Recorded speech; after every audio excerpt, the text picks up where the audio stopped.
영화 하나를 소개하면서 말씀을 전하려고 하는데요. 여러분 야구 좋아하세요? 야구를 엄청 좋아하신다는 분 계세요? 우리 교회는 그런 분들은 별로 없으신 것 같아요. 좋아하십니까? 아, 그래요. 야구 영화 이야기인데요. 영화 제목은 더 팬이라고 하는 영화입니다. 보셨는지는 모르겠어요. 저는 봤어요. 로버트 드니로하고 웨슬리 스나이프스라고 하는 흑인 배우. 로버트 드니로는 잘 아시죠? 지금도 활동을 하고 있고, 이 로버트 드니로가 길이라고 하는 이름으로 이제 배우 이름으로 나오는데요.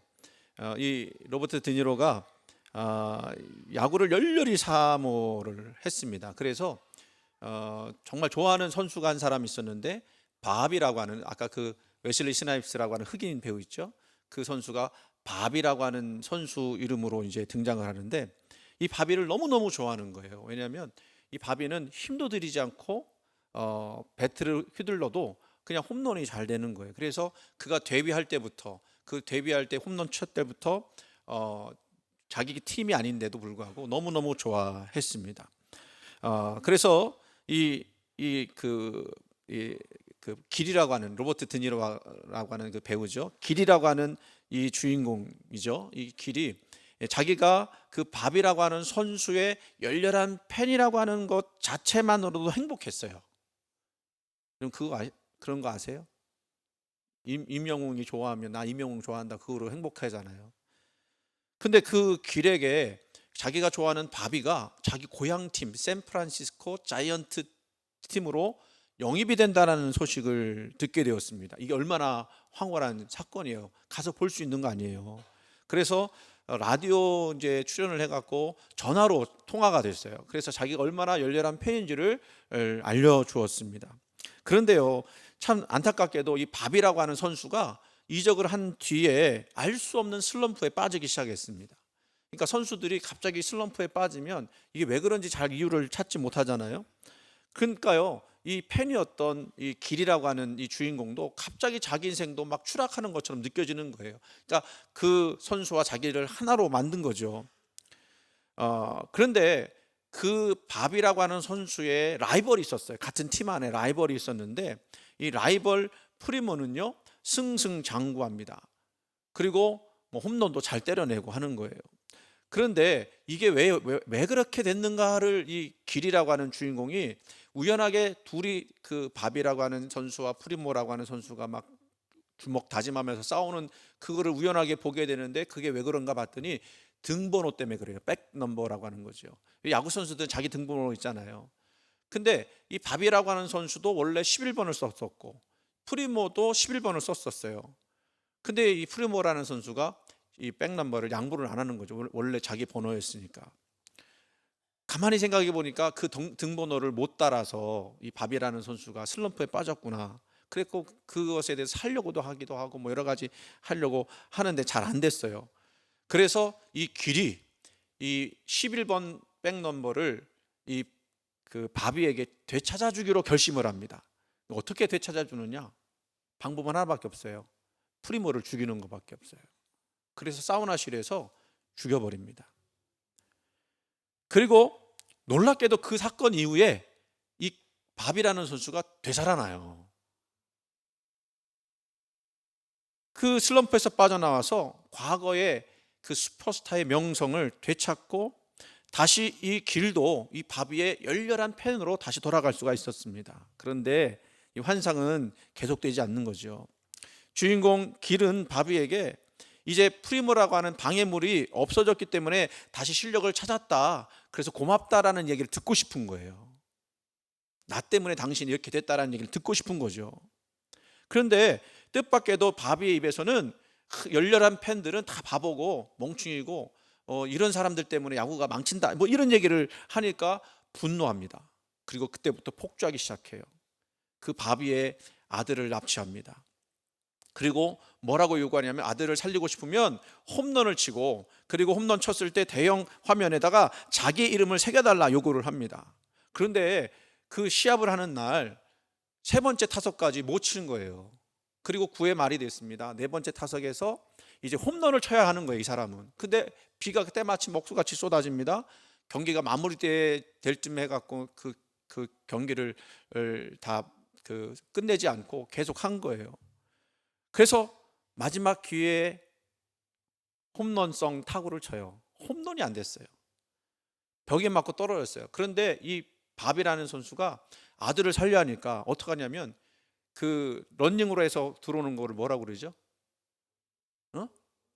런닝 홈런이라고 그러나요? 홈런은 안 됐지만 빨리 뛰어갖고 홈까지 들어오는 거.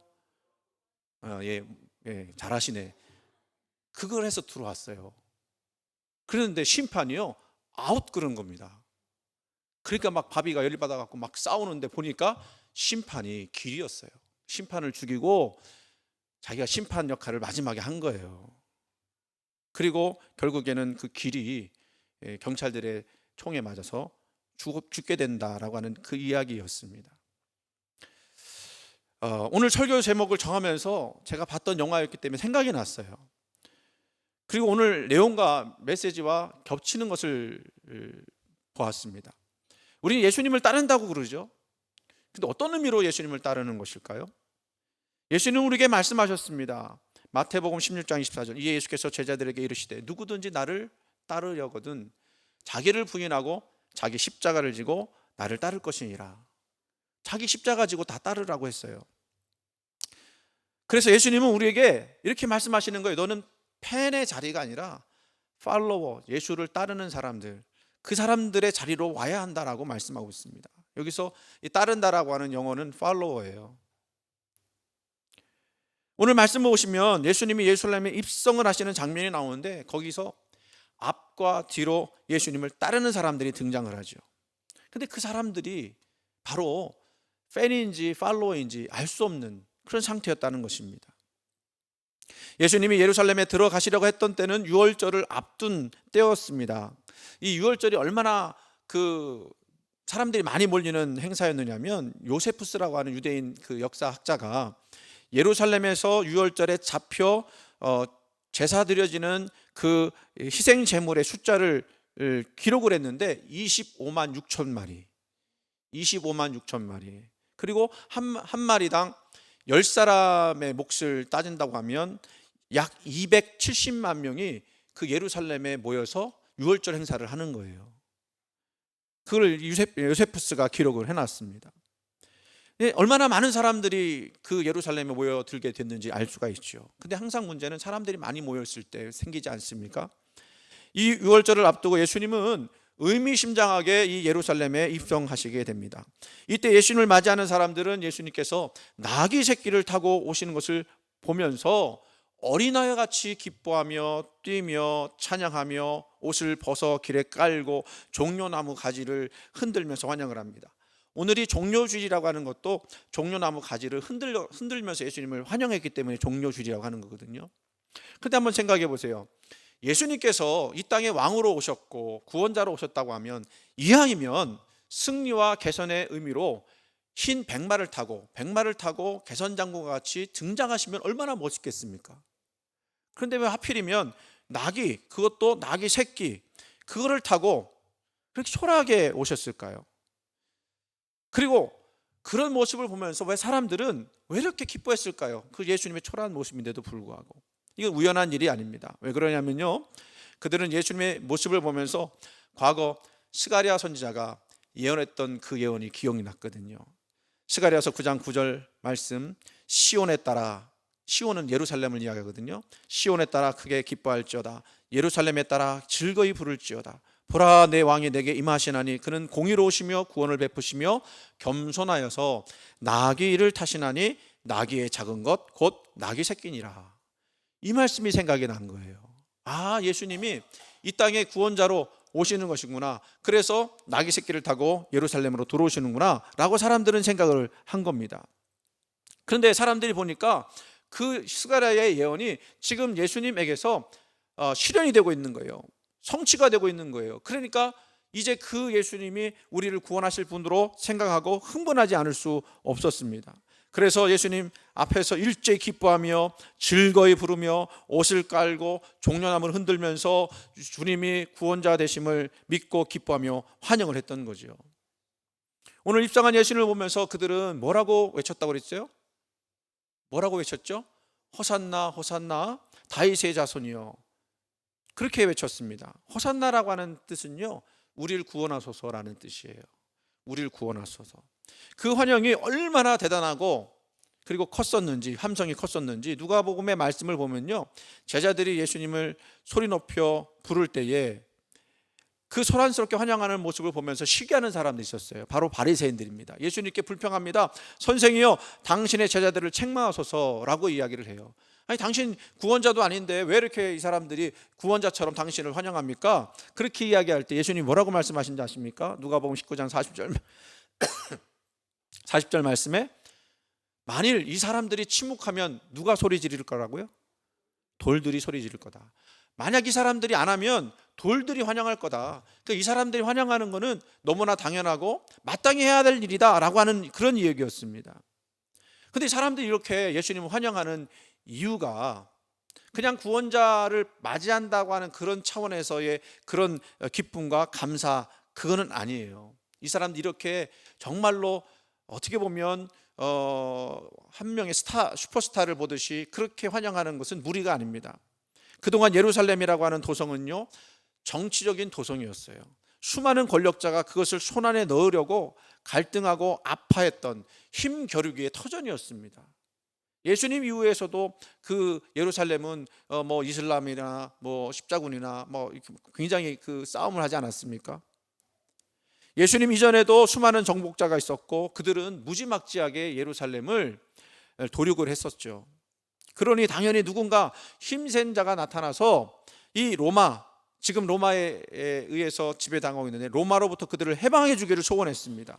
정치, 경제, 사회, 문화, 그리고 빵과 세금 모든 것으로부터 자유하게 할 수 있는, 우리를 정말로 구원할 수 있는 그 호산나 칭호를 받을 수 있는 그분이 우리에게 오시기를 그렇게 간절히 소원했었는데, 그런 차에 예수님이 스가랴의 예언대로 나귀 새끼를 타고 들어오니 얼마나 기쁘고 얼마나 감사하고 얼마나 정말로 마음에 흥분이 됐겠습니까? 근데 그분은요, 예수님은 보니까 이 사람들이 보니까 구원자가 맞아요. 가는 곳마다 병을 고치고 가는 곳마다 말씀을 전할 때 사람들이 구름대같이 모입니다. 기적의 떡을 먹였죠. 귀신을 쫓아냈죠. 자연을 정복했습니다. 심지어는 죽은 자까지도 살려내시는 분이셨어요. 가는 곳마다 사람들이 회오리처럼 몰려들고 그리고 사람들의 기대를 받으셨습니다. 마치 이 사람들은 깜깜한 밤중에 한 줄기 빛을 보는 듯한 그런 그 느낌을 가지게 되었을 거라는 거예요. 그래서 이 사람들은 그 빛을 나름대로 해석합니다. 나름대로 채색합니다. 그리고 그 옷을 입힙니다. 정치적인 메시아의 옷을 입히는 거예요. 세상에 능력 있는 메시아로 옷을 입혔습니다. 자기들 마음대로 자기들 생각대로 그렇게 옷을 입혀서 메시아, 우리를 정치적으로 구원할 분이라 이렇게 생각하고 그를 환영했다라는 사실입니다. 이렇게 예수님을 열렬히 환영했던 것은요, 역사적인 기록을 떠올리게 만들어요. 약 200년 전에, 그러니까 예수님 당시 200년 전이죠. 그때는 신구약 중간 시대라고 했던 400년 동안 정말 암흑기였다라는 그때에 유다의 마카비라고 하는 사람이 마치 구원자처럼 일어섰던 때가 있었습니다. 이 마카비가 혁명을 일으켰는데요, 그때 당시 시리아의 지배를 받았는데 시리아 왕 안티오쿠스 4세인 에피파네스라는 말은 신의 현현이라는 뜻이에요. 마치 자기가 신처럼 그렇게 행동하는 거죠.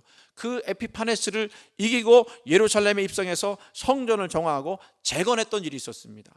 그때 사람들이 이 마카비가 예루살렘에 임했을 때 오늘의 모습과는 좀 다르지만 찬미가를 부르고 담쟁이 넝쿨과 야자나무 가지를 흔들면서 그 마카비를 환영했던 기억이 있어요. 그리고 약 100년 동안 이 왕조가, 마카비 왕조가 유지가 되죠. 그것을 기억했던 사람들이 마치 이 예수님을 마카비와 같은 존재로 기억하려고 했다라는 것입니다. 짧은 100년 동안의 독립기간이었지만 사람들은 그 마카비의 혁명을 잊지 못했고 예수님의 입성이 바로 그러하기를 원했다라는 사실입니다. 그리고 그들 중에는 예수님이 왕이 될 때 자신의 이익을 얻고자 하는 욕심으로 예수님을 따르는 자들도 있었을 것이고요, 예수님을 정치적인 메시아로 이스라엘을 로마로부터 해방할 자로 여겼던 자들도 있었을 것이고요, 나름대로 꿈을 가지고 따르는 사람들 있고 또 막연히 따르는 사람들도 있었을 것이고, 그리고 사람들이 뭐야 하니까 감정적으로 자기도 따라갔던 사람들도 있었을 것이고, 그리고 따라가다 중도에 포기한 사람들도 있었을 것입니다. 그런데요, 그들은요, 주님의 보좌가 죽음의 골고다를 향해 가시자 곧 그들은 주님을 버리게 되죠. 그리고 뭐라고 그랬죠? 오히려 바라바를 놓아주고 예수님을 십자가에 못 박으라고 외치는 군중으로 돌변하게 됩니다. 왜 그랬습니까? 자기들의 뜻과 예수님의 뜻이 맞지 않았기 때문에 그렇습니다. 팬심이 광기로 바뀌는 순간이에요. 그것은 순간입니다. 그들은 수지타산에 맞지 않으면 언제든지 변심할 수 있는 그런 사생팬이었을 뿐이에요. 자기들의 목적과 자기들의 뜻을 입혀놓은 정치적인 메시아와 맞지 않는 예수님을 보면서 예수님을 십자가에 못 박으라고 외쳤던 것이죠. 여러분, 우리가 주님을 따른다고 하는 것은 무엇입니까? 우리의 뜻을 이루기 위해서 주님을 따르는 것입니까? 아니면 하나님의 뜻이 이루어지기 위해서 주님을 따르는 것입니까? 너무나도 당연한 질문인데 우리는 쉽게 그 질문에 답하지 못할 때가 많습니다. 그러나 오늘 주님의 모습을 보십시오. 주님은 나귀 새끼를 타고 예루살렘에 들어오셨던 것, 그것은 결국 하나님이 말씀하셨던, 스가랴 선지자를 통해서 말씀하셨던 그 예언의 성취를 위해서 그렇게 예루살렘에 입성하셨습니다. 그건 뭐죠? 예수님의 삶을 통해서 하나님의 뜻이 그대로 이루어지기를 원하는 모습이었습니다. 우리 오늘 우리 4월에 그 4월의 말씀, 이달의 말씀 무엇인지 기억하십니까? 마가복음 14장 36절 말씀 같이 한번 읽어볼까요? 이르시되 아빠 아버지여 아버지께는 모든 것이 가능하오니 이 잔을 내게서 옮기시옵소서. 그러나 나의 원대로 마시옵고 아버지의 원대로 하옵소서 하시고, 예수님이 공생애를 시작하셨을 때부터 십자가에 지시기까지 예수님은 누구의 뜻만이 드러나기를 원했느냐? 하나님의 뜻만이 드러나기를 원했습니다. 그것이 삶의 목표였고 또 하나님께서 예수님에게 명하신 말씀이었습니다. 그래서 스가랴의 선지자의 예언대로 나귀 새끼를 타고 예루살렘에 들어오셨습니다. 사실 예루살렘에 입성하시는 것은요, 예수님에게는 엄청난 의미가 있습니다. 이 예루살렘 성문을 통과한다는 것은 앞으로 그에게 있을 십자가의 수치와 고난과 죽음의 길로 들어선다는 의미였어요. 다른 사람들은 지금 환영하고 예수님을 기뻐한다고 하지만 예수님의 마음에는 어마어마한 부담감으로, 죽음에 대한 부담감으로, 눌림으로 그렇게 예수님이 예루살렘에 들어가실 수밖에 없었다는 것입니다. 그래서 예수님께서 이 예루살렘에 들어가시는 것은 예수님 입장에서 볼 때는요, 굉장히 비장하고 두렵고 떨리는 일이었습니다. 여러분, 오늘 이 말씀을 먼저 생각해 볼 때 우리가 하나님의 아들로 이 땅에 메시아로 오신 예수님조차도 하나님의 뜻을 이루기 위해서 이렇게 자신을 내어드렸다고 했을 때 우리는 예수님을 보면서 이 종료주의를 맞이하면서 무엇을 각오하고 무엇을 순종하며 나갈 것인가를 생각해 볼 수 있기를 간절히 원합니다. 여러분의 삶에도 하나님의 뜻만이 이루어지기를 간절히 원합니다. 여러분의 마음과 생각이 하나님의 뜻이 주관하는 그런 인생이 되기를 간절히 원합니다. 우리는 어떠합니까? 예수님이 분명히 누구인지 여러분 알고 계십니까?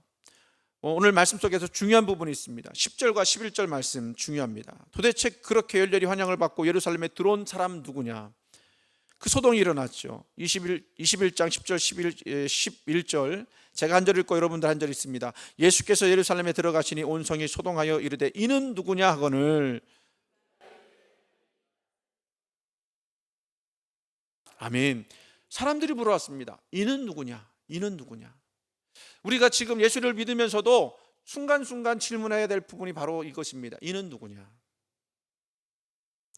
바로 예수님이 누구시냐라는 질문인데 바로 갈릴리 나사렛에서 오신 선지자이셨다. 바로 약속된 메시아였다라고 선언을 하시는 것입니다. 여러분, 우리가 예배를 드리잖아요. 예배를 드릴 때 가장 중요한 것은 무엇이냐면 어떻게 예배하느냐, 또 무엇을 예배하느냐가 중요한 것이 아니라 누구를 예배하느냐가 더욱더 중요한 줄 믿으시기 바랍니다. 왜 그런지 아십니까? 우리가 예배하는 하나님, 우리가 예배하는 예수님이 누구신지를 알아야 바르게 예배할 수 있기 때문에 그래요. 그래서 형식도 중요하고 내용도 중요하지만 우리의 마음 자세가 예수님이 누구신지를 분명히 아는 데서부터 시작되는 거죠. 여러분, 종려주일에 새끼 나귀 타시고 겸손히 입성하시는 주님은 과연 누구십니까? 그리고 예루살렘에 올라가시는 예수님은 누구십니까? 예수님이 과연 누구신지를 바로 아는 데서부터 참 신앙의 삶이 시작되는 줄 믿습니다. 그분은 우리를 위하여 십자가 달려 죽으신 예수 그리스도이십니다. 그분을 내가 믿고 알고 깨닫기 때문에 그분의 모습대로, 그분의 말씀대로 따라 살기를 원하는 거예요. 오늘날도 많은 사람들, 오늘 여기에 서 있는 저도, 여러분에게도 예수님은 누구시냐라고 하는 질문이 여러분에게 굉장히 중요한 질문이라고 생각합니다. 여러분은 다른 사람들에게 예수 그리스도가 누구시라고 소개합니까? 그리고 그분은 누구라고 여러분은 고백합니까? 굉장히 중요한 얘기죠. 신앙의 모습 속에서 이것처럼 중요한 고백은 없으리라고 생각을 합니다. 다만 바라기는 예루살렘에 입성하는 그 예수님이 정치적으로 혹은 자신들의 이해관계를 따라서 호산나 부르며 환영할 분으로 맞이하는 것이 아니라 나의 주님으로, 나의 인생의 주권자로, 그래서 내가 주님을 온전히 따를 수 있는 그런 분으로서 고백되어지는 그런 예수님이 되시기를 간절히 소원합니다. 허쉘 포드라고 하는 목사님이 물새와 참새의 대화라는 이야기를 썼어요. 어느 날 물새가 참새에게, 참새야, 저 아래에 땅 위에서 허덕거리며 걸어다니는 인간들의 모습을 봐. 저 염려와 걱정이 가득한 표정으로 살아가는 인간들의 모습이 웃기지 않니? 라고 말을 걸었습니다. 이 말을 들은 참새는 이렇게 이야기했습니다. 물새야, 아마 저 사람들은 우리를 돌보시는 하나님 아버지가 없는 모양이지. 그래요, 하나님은 우리의 생명의 주권자가 되시어서 우리를 돌보시는 분인 줄 믿습니다. 우리가 그것을 알고 따르는 거죠. 그것을 우리는 하나님의 주권 또는 주재권이라고 표현합니다. 하나님은 그분의 권세와 은혜로 우리를 돌보십니다. 우리는 그 하나님을 의지하고 바라보면서 믿음으로 나갑니다. 오늘도 우리가 하나님의 존재 앞에 서 있다면 그분의 놀라운 사랑을 경험할 수 있습니다. 여러분, 지금도 하나님 여러분과 함께 하신다는 것을 경험하십니까? 믿으십니까? 이사야서 45장 7절 말씀 보니까 이렇게 하나님의 권세를 이야기하셨습니다. 나는 빛도 짓고 어둠도 창조하며 나는 평안도 짓고 환난도 창조하나니 나는 여호와라. 이 모든 일들을 행하는 자니라. 아멘. 하나님이요, 빛도 짓고 어둠도 창조했대요. 평안도 짓고 환난도 창조했대요. 그분이 하나님이시랍니다. 이 이야기는 무슨 얘기입니까? 오늘 우리의 삶 속에서 우리를 괴롭히는 모든 악까지도 하나님이 다스리신다는 뜻이에요. 왜요? 어둠도 지었고 환난도 창조하셨으니까. 그러나 그 모든 것들이 누구의 손에 있다라는 것입니까? 하나님의 손 안에 있다라는 것입니다. 주권이라고 하는 것은 바로 이런 것입니다. 주인이 갖는 권리예요. 우리는 주님의 종이고 주님은 우리의 주인이십니다. 우리는 주님의 것이 된다는 뜻이에요. 주인의 권리. 예를 한번 제가 들어보겠습니다. 내가 집을 사들였다면, 아니 이렇게 얘기하면 여러분들 별로 기분이 좋지 않을 것 같고, 여러분이 집을 사들였다면 그 집에 대한 명의가 내게 있을 겁니다. 아니죠, 여러분에게 있을 겁니다. 근데 그 집을 다른 사람에게 매각하면, A라는 사람한테 매각하면 그 집은 누구의 것이 되죠? A의 것이 됩니다. 이게 바로 주권입니다. 덩치가 큰 건물을 매입할 때 우리는 보통 그 건물을 만약에 매입한다고 하면 한 번에 그 돈을 다 내지 않을 거예요. 세 단계로 나눠지죠. 첫 번째는 뭘 내죠? 계약금을 냅니다. 중간에는 중도금을 냅니다. 마지막에는 잔액을 냅니다. 많이들 해보셨나 봐요. 세 단계예요. 이걸 가만히 생각해 보니까 우리 신앙에도 여기에 빗대어 볼 수 있을 것 같아요. 우리가 예수님을 믿으면 내가 예수님을 믿습니다 라고 하는 계약금을 내요. 그리고 이제 예수님이 나의 구원자가 되신다라고 하는 중도금을 내요. 근데 아직까지 주님은 나의 주인 되신다라는 고백을 하지 못합니다. 왜? 뭐가 남았어요? 마지막 잔액이 남았는데 그 잔액의 고백은 뭔지 아십니까? 주님은 나의 주인이십니다 라고 하는 고백까지 나가야 해요. 여기까지 가야, 여기까지 고백되어져야 예수님이 여러분의 주인 되시고 여러분 주님의 것이 되는 줄 믿으시기 바랍니다. 그런데 이거는 예수 믿으면 자동적으로 되어지는 것이 아니기 때문에 이런 얘기하는 거죠. 지금도 예수님 나의 구주십니다라고 고백하지만 여전히 예수님은 나의 주인 되십니다라고 고백하지 못하는 분도 있어요. 이거를요 뭐라고 하는지 아십니까? 실천적 무신론자라고 얘기해요. 우리는 유신론자라고 이야기하지만 삶을 보니까 아직도 예수님을 모르는 사람처럼 행동하는 거예요. 왜요? 주님은 나의 주님입니다 라고 고백하는 데까지 못 갔기 때문에 그래요. 오늘 여러분, 제가 여러분에게 말씀드리고 싶은 것은 팬이냐 팔로우냐, 이거는 이 팬이라고 하는 건 자기 이익 때문에 좋아하고 싫어하고 하는 그런 사람들이지만, 팔로우는요 무슨 말씀이든지 그것을 따라가는 사람들을 이야기하는 거예요. 오늘 여러분의 신앙이, 나의 신앙이 예수님을 나의 주님이라고 믿고 따르는 신앙 되기를 간절히 소원합니다. 단지 구주만이라고 고백하는 것이 아니라 예수님이 나의 주인 되십니다라고 하는 그 로드십을 그리스도의 주재권이라고 표현하는데, 모든 것이 주님께 있다라고 하는 뜻이라고 하는 것 기억하시기 바랍니다. 이제 우리가 고난주간을 이제 내일부터 시작합니다.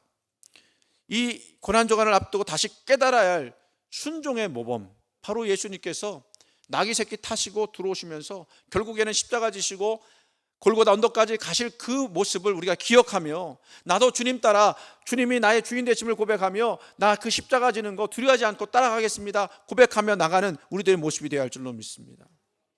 팬으로서가 아니라 끝까지 예수님을 따르는 팔로워로서, 피땀 흘린 기도의 그 겟세마네 동산까지, 십자가에 오르신 그 골고다 언덕까지 우리가 따라가기를 간절히 소원합니다. 그런데 성경을 보니까요, 이렇게 팬으로서가 아니라 끝까지 주님을 따르는 팔로워들이 있었어요. 구레네 시몬처럼 주님의 십자가를 지는 자리까지 따라간 사람이 있었고요. 아리마대 요셉과 같이, 또 니고데모와 같이 주님 시신을 장사까지 그 무덤까지 따라간 사람도 있었고요. 막달라 마리아와 같이 새벽에 주님 장사 지낸 무덤까지, 그리고 부활의 자리까지 따라간 사람도 있었습니다. 다시 만날 주님 앞에 서는 그날, 내 생명 다하는 날까지 우리는 주님을 따를 수 있기를 간절히 원합니다. 주님을 곁에서 늘 동행하며 쫓는 그런 팔로워의 삶을 살아야 합니다. 다시 한번 여러분 질문 드립니다. 여러분은 팬으로서 예수님을 따릅니까? 아니면 예수님을 구주로 믿는 팔로워로서 예수님을 따릅니까? 그의 부활을 증거하는 일까지 주님을 따르는 자들 본받을 수 있기를 간절히 원합니다. 괴로우나 즐거우나 사람이나 환경이나 사건 바라보지 말고 믿음의 주요 온전케 하시는 우리 구주 예수 그리스도를 바라보시면서 따르는 귀한 믿음의 행렬들을 우리가 우리 삶 가운데서 이루어지길 원합니다.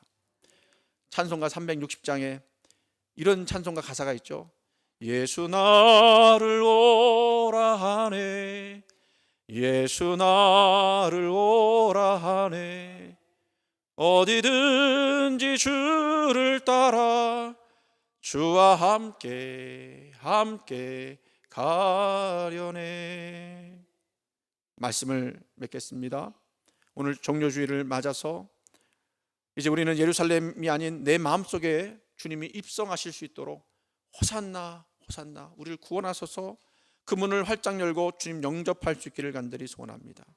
비록 그것이 영광의 길이 아니라 고난의 길, 십자가의 골고다 언덕 길이지만 주님을 따르는 우리 마음으로서 주님을 따라갈 때 결국에는 부활과 영광의 주님을 만나게 될 줄 믿습니다. 승리의 주님을 만나게 될 줄로 믿습니다. 이제 우리 주님이 누구신지를 확실하게 믿고 알고 종려 가지만 흔드는 것이 아니라 우리의 마음의 모든 것들을 주님께 드리면서 나갈 수 있기를 바랍니다. 그 앞에 우리 옷이라도 깔아드리고 나귀 새끼라도 드릴 수 있는 그런 섬김과 헌신의 모습도 있기를 원합니다. 골고다와 십자가의 길을 끝까지 가면서 부활의 영광에 있음을 굳게 믿고 따르는 그런 저희들 되기 원합니다. 오늘 이 시간 주님의 십자가 묵상하면서 주님께서 우리를 오라 하실 때에 나는 그저 내 이득에 맞고 수지타산에 맞기 때문에 예수님을 따르는 것인지, 아니면 주님께서 비록 십자가의 길, 고난의 길이지만 오라 하실 때 따라갈 수 있는 그런 팔로의 모습인지 살피면서 나가기를 주님의 이름으로 이제 축원을 드립니다.